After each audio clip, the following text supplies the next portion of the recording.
அனைவருக்கும் வணக்கம். நேற்று நாம் பிரேட்ரமைன்ஸ் பற்றின முதல் வீடியோ, அதாவது பிரேட்ரமைன்ஸ் அப்படிங்கிற அந்த பயிற்சியை பற்றின ஒரு அறிமுக வீடியோ நேற்று போட்டிருந்தோம். அந்த வீடியோவிலேயே நம்ம சொல்லியிருந்தோம், இந்த பயிற்சி பற்றி இன்னும் 2 வீடியோக்கள் போடப்படும் அப்படின்னு. இந்த 2வது வீடியோ எதை பற்றியது அப்படின்னு நேற்று கூட நம்ம சொல்லியிருந்தோம். என்னென்னா, விஞ்ஞானபூர்வமான அறிவியல் பூர்வமான இந்த பயிற்சியை பற்றின நிரூபிக்கப்பட்ட உண்மைகள், ஆதாரம், அதை பற்றி தான் நம்ம இன்றைக்கி வீடியோவில் நம்ம அதை பற்றி தான் பேச போகிறோம். வாங்க நம்ம வீடியோக்குள்ளே போகலாம்.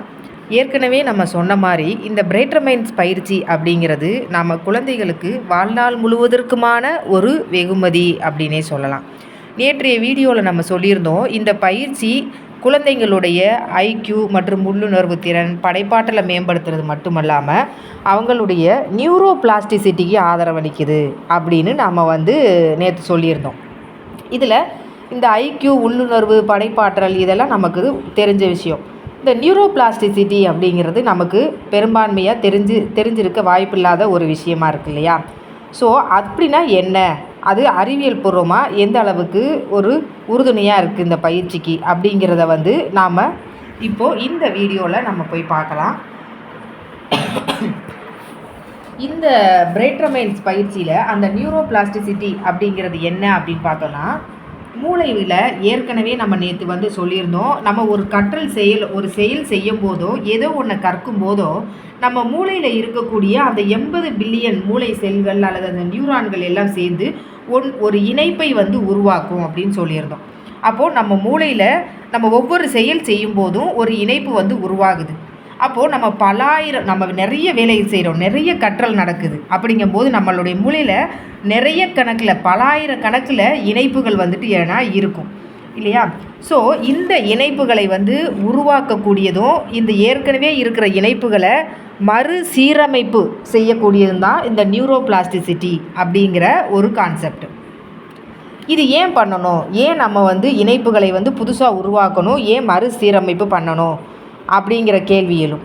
இப்போது இதற்கான விஞ்ஞானபூர்வமான ஒரு ஆதாரம் என்ன கொடுத்துருக்காங்க அப்படின்னா, குழந்தைங்கள் பிறக்கும் போதே அவங்களுடைய மூளையில் இந்த இணைப்புகள் இருக்கு இல்லையா, இது அதிகமாக இருக்கும். அதாவது 2 மில்லியன் இணைப்புகள் இருக்கும் அப்படின்னு சொல்கிறாங்க. அதுவும் எப்போ, ஒரு வினாடிக்கு 2 மில்லியன் இணைப்புகள் ஆரம்பத்தில் குழந்தைங்களுடைய மூளையில் இருக்குமா.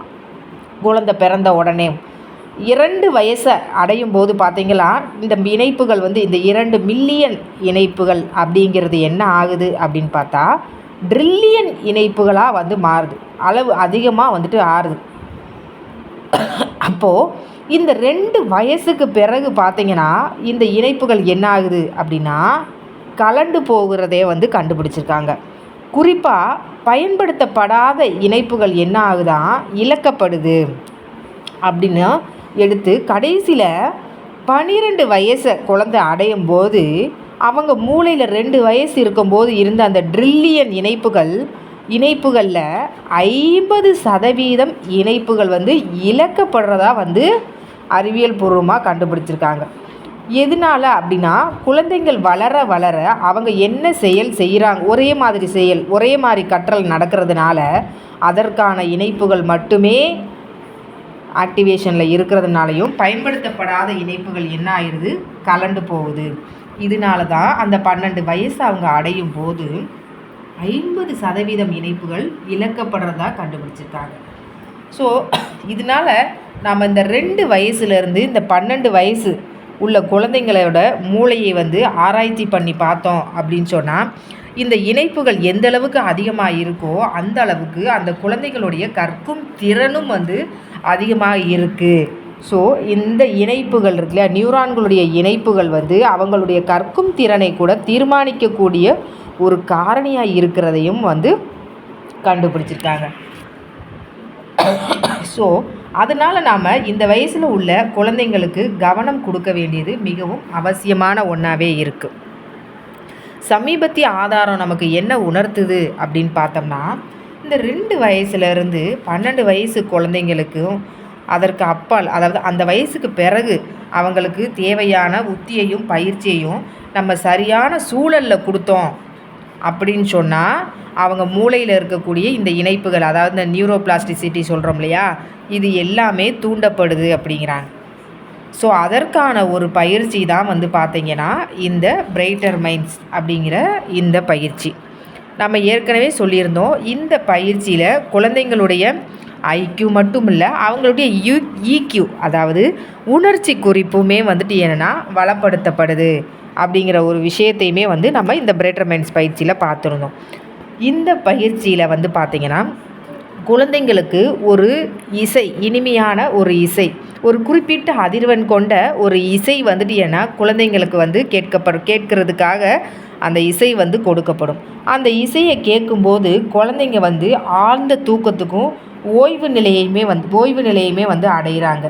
ஸோ இப்படி இவங்க இந்த ஓய்வு நிலையை அடைஞ்சு ஆழ்ந்த தூக்கம் தூங்குறதுனால என்ன நடக்குதுன்னு கண்டுபிடிச்சிருக்காங்கன்னா, அந்த தூங்கி எழுந்ததுக்கு அப்புறம் அவங்க செய்யக்கூடிய எல்லா திறன்களும், அவங்க கற்கக்கூடிய எல்லா விஷயங்களையும் வந்துட்டு உயரிய நிலையில் வந்து அவங்க வெளிப்படுத்துகிறாங்க. சிறப்பான கற்றல் வந்து நடக்குது அப்படிங்கிறதையுமே வந்துட்டு ஏன்னா ஆராய்ச்சியில் கண்டுபிடிச்சிருக்காங்க. இது வந்துட்டு ஏன்னா நார்மலாக ஒரு நிறைய பிரைட்டர் மைண்ட்ஸ் பயிற்சிகள் வந்து இருக்கலாம். ஆனால் ஹார்ட்ஃபுல்னஸ் இன்ஸ்டியூட் மூலமாக கொடுக்கக்கூடிய இந்த பிரைட்டர் மைண்ட்ஸ் பயிற்சியில் வந்து பார்த்திங்கன்னா இதய நிறைவு ஓய்வு மற்றும் ஒரு எளிமையான மூச்சு பயிற்சியுமே கொடுக்கப்படுது. இந்த மூச்சு பயிற்சி நம்ம இணைப்பறிவு நரம்பு மண்டலத்தை செயல்பட செய்கிறதையும் கண்டுபிடிச்சிருக்காங்க. இது எல்லாம் ஆராய்ச்சி பூர்வமான உண்மைகள். ஸோ நாம் நாளைக்கு வீடியோவில் இதனால் குழந்தைங்களுடைய ஃப்யூச்சருக்கு எந்த அளவுக்கு நன்மை கிடைக்குதுங்கிறத பார்க்கலாம். எல்லோருக்கும் நன்றி.